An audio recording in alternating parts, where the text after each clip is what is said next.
When I say Jay-Z is not an original, I'm fully prepared to defend that. When I say Jay-Z is not original, I have a lot of songs I can name, but I'll start with 99 Problems with a Bitch Ain't One. That's Ice-T. I'll say, I add a motherfucker so you ignorant niggas can hear me. That's Lauryn Hill. I say that baby girl, you treat me like animal. That's Eddie Murphy in Raw. And the most profound things that Jay-Z has said, he directly quoted from somebody else. And I'm prepared to give you a list of quotes.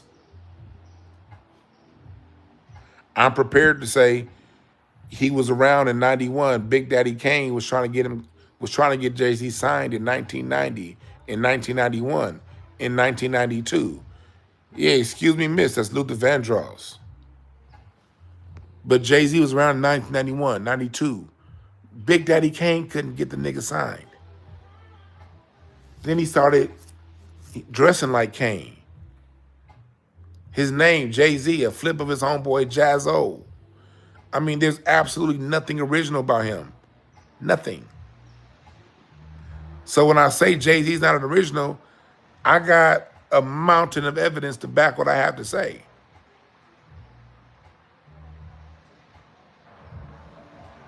I'm not going to say it out of hate.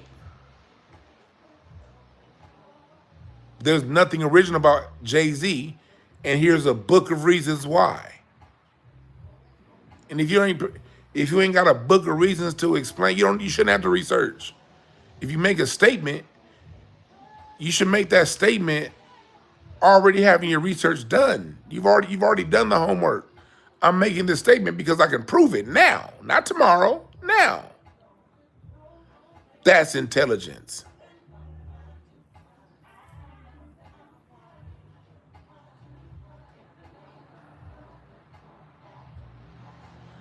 So back to what we're talking about with D'Angelo.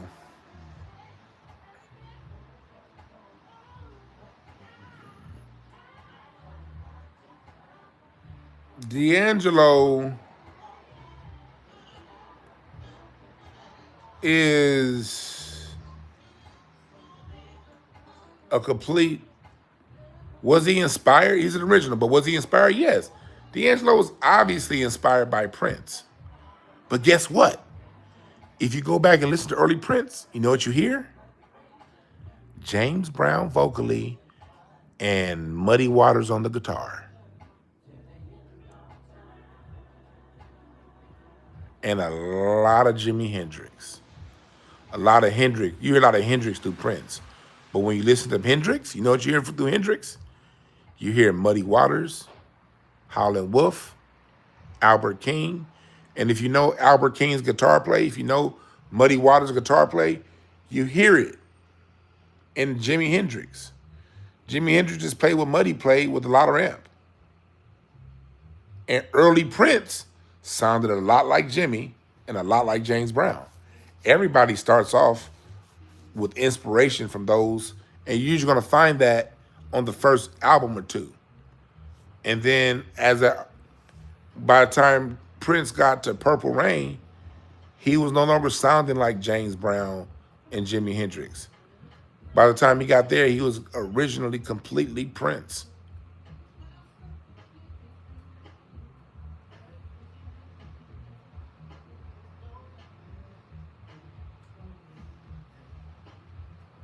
And so you heard a lot of Prince inspiration on Brown Sugar, but you also heard a lot of D'Angelo originality. But by the time you got to Voodoo, that's completely D'Angelo.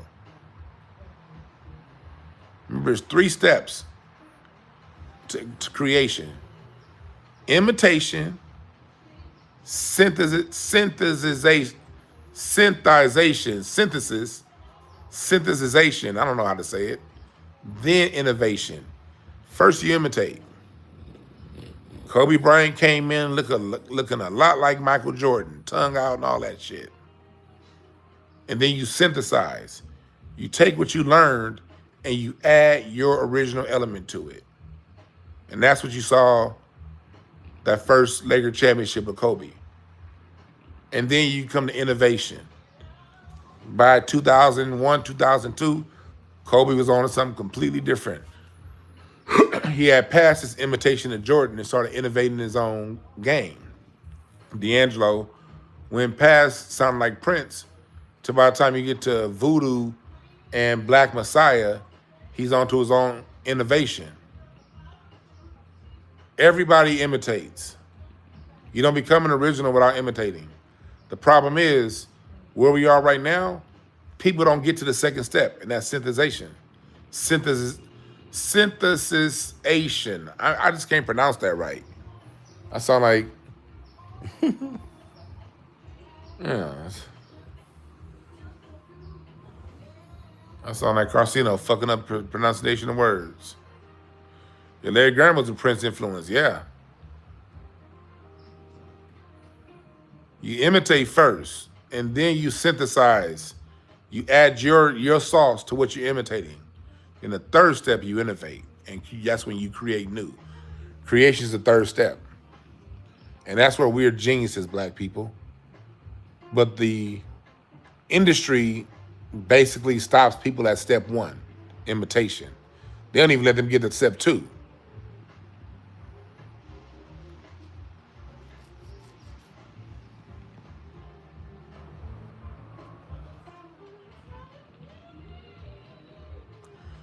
Yeah, he does sound like Prince on How Does It Feel, but guess who Prince was sounded like when he did that? James Brown. Ah! That's James Brown. Now, a lot of y'all will say Prince because a lot of us, my generation, millennials, we grew up on Prince. So if you're a millennial, you'll stop D'Angelo's sound at Prince. No, Prince got that from James Brown. Okay? The same way my generation and Gen X, they'll stop basketball innovation at Jordan. Well, Jordan got the 2-dribble pull-up from Jerry West. Goes before that. Yeah, Bismarck Prince was a mini beige James Brown from how he danced. Prince was doing James Brown when he did that. Go back and listen to Please, Please, Please. Please, please, please, please, please don't go. Honey, please don't go. Oh, yeah. I love you so. Please, please don't. Please, please, please.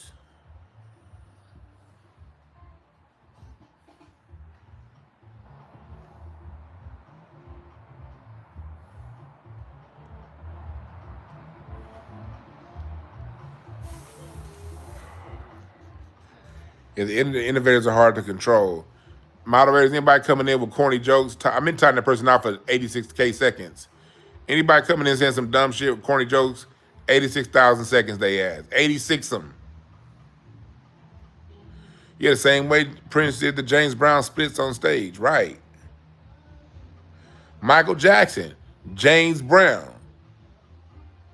Come on, give it to me. All right. Just James Brown.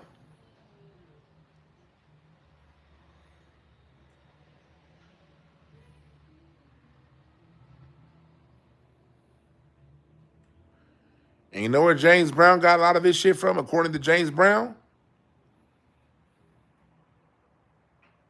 The church. James Brown's dancing, he said he was dancing like the preacher. All that shit come from church.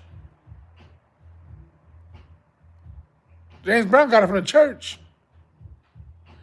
But James Brown also got it from Jackie Wilson. James Brown got it from the Nicholas brothers. James Brown got it from Cab Calloway. James Brown got his scream from who? Little Richard. Little Richard was hitting that screen before James Brown.